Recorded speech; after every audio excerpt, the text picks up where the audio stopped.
That's my Custom Cruisers, beautiful bit of kit. This is a Triumph America light bar. This is the one that works on the pre-2010, I believe it is. Basically, if your indicators are at the top of the handlebars, you know, under the switch gear, then these will work. If you've got the ones that are fork mounted, this will not work. It can be done if you space it out apparently with two brackets like that, but officially this is not meant for that particular bike. The lights are mega quality. These are all top of the range. If you see that, typical Harley Davidson style lights, what we call USA style, very well made, good chrome. You know, these lights are not the usual cheap shit from, you know, which are plastic, okay, but very, very cool, very well made.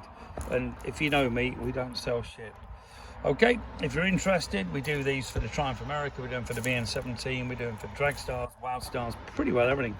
If you're interested, CustomCruisers.com or 01773835666. Thank you.